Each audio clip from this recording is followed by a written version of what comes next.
The newest Genshin update is packed with a ton of new content, and these are the top 5 new features coming with the 4.4 version. So with this update comes a new and quite honestly pretty unique zone called Chenyu Vale. It's located somewhere between Liyue and Fontaine, and surprisingly enough, the biomes showcased were not yellow like you would expect to see in Liyue, at least not the majority of it, but it's mostly green biomes that contain lots of aquatic locations, like this massive waterfall and river. The developers have also hinted that there will be these special objects that you can collect, which I guess will be used to redeem rewards. Either way, this zone looks pretty cool, and in terms of additional permanent content, the Cloud Retainer's story quest will also be available.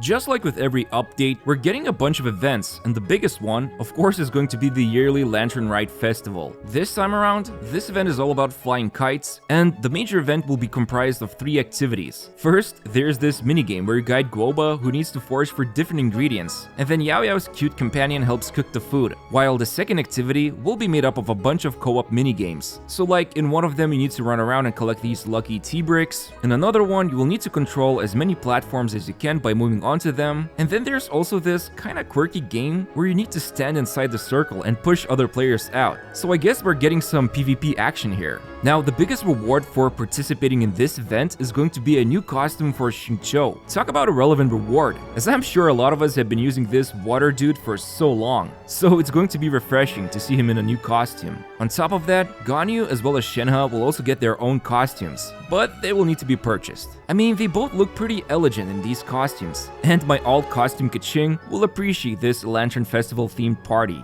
But one big thing is coming back with this update, and it's the yearly 4-star selector, which also includes the new 4-star character. So yeah, more free stuff. And it's funny, if you're a starting player, you could get Xingqiu and his new costume for free with this update. But when it comes to smaller events, the first one called Receive Your Friends from Afar puts us into an unpaid labor job where we need to cook Liyue's special food by completing various minigames, and the rewards seem unremarkable, just free stuff, that's all. On the other hand, this event called Journey Through Helicmatic Terrain seems pretty fun. It has 2 activities as far as I can tell. In the first one, you take control over this eye, which allows you to infiltrate the hilichurl camps, and you can jump between them to reach the main goal, which is a mysterious statue you need to discover. And then the second activity is this co-op battle event, where you fight a new type of large Samachurl, and honestly, I'm surprised to see co-op fights making a return. I actually like them personally. Finally, there's Triumphant Frenzy Battle Event, and to me this is probably the most exciting event of this update, and it's not because of the rewards, but how this battle works. Basically, each round, you'll be offered to build a party of characters from a random selection, so you'll be forced to think up of a good team, especially if you end up with characters that have low synergy with each other, and I think that's pretty fun. But yeah, it seems like we're also gonna get 10 free Intertwined Fates by logging in, and other freebies during the 4.4 update, as you can see here from this picture that was shared during the livestream. Overall, pretty nice way to start 2024.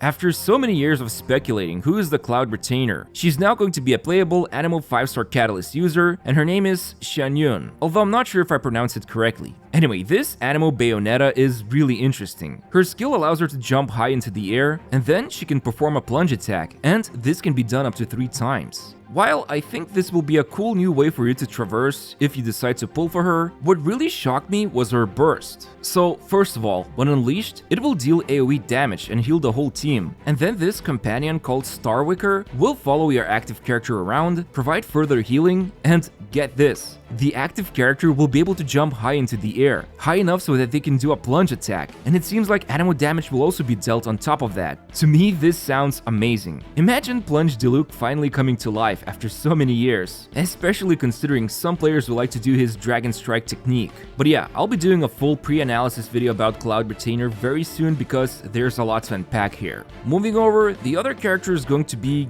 gaming, like Genshin Gaming? Anyway, Gameng, if I pronounce it correctly, is a 4-star Pyro Claymore user, and just like Cloud Retainer, he has some verticality built into his kit because his skill consumes his HP, but allows him to leap into the air, and then he can deliver a Pyro Plunge attack, which is pretty cool since this is the first character who can jump high into the air and is not from the Anemo element. As for his burst, he will enter a special mode, heal himself, and deploy this cute companion, which will deal AoE damage, and then if Gameng comes into contact with it, his skill's cooldown will be reset, and then if he uses his skill, he will summon his companion again. So to me, this looks like a budget Xiao gameplay style with extra steps, which might be cool in all honesty. And speaking of which, we can see here that Gameng puts on this cool cloak on him, and he has this neon look when he is using the burst, which is always great to see when a burst transforms characters' looks. Either way, I'm super happy this update brings 2 new characters that can fight enemies with plunge attacks. And in fact, Cloud Retainer might enable some older characters to do this type of combat as well. So I'm very curious to see how this will turn out. Again, my analysis video about this is coming out very soon, so make sure to subscribe to my channel.